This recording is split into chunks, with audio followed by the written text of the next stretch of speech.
Saluti ancora, chi sei bidendo questo vuole che hai superato le altre 4 video lezioni e iniziando su augurios, questa è stata una video lezione breve, poi si fa questa despedita. Io spero che questo corso sia tornato utile e che potete imparare le cose che abbiamo questionato in sa docenza vostra.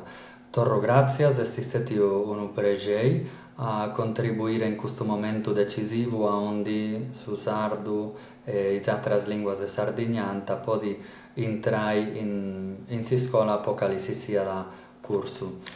Sa parte mia, devo cercare di fare un riassunto dei programmi che penso che possano tornare più utili per la docenza.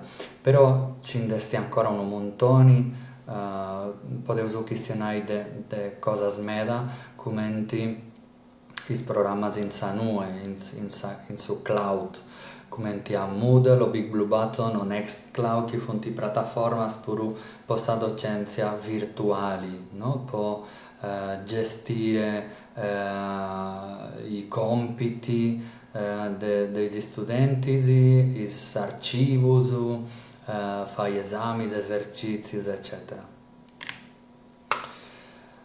Devo cercare di fare questo corso imparando o ponendo l'accento in questione della libertà, è tipo questo che queste slides, queste diapositive e questi video devo pubblico con una licenza Creative Commons, che è una licenza libera, questo vuol dire che do su permesso a tutti per fare su che vogliono con questi materiali, sempre e quando si dona da riferimento agli autori originali.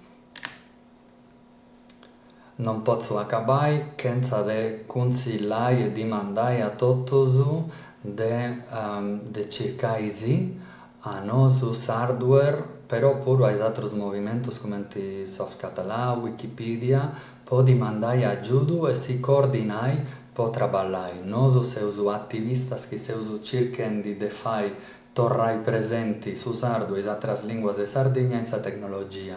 Chi tenesi bisogno o chi tenesi idee per collaborare in progetti, fate uscire siamo sempre a disponimento, se manca da gente e ore per ci lavorare.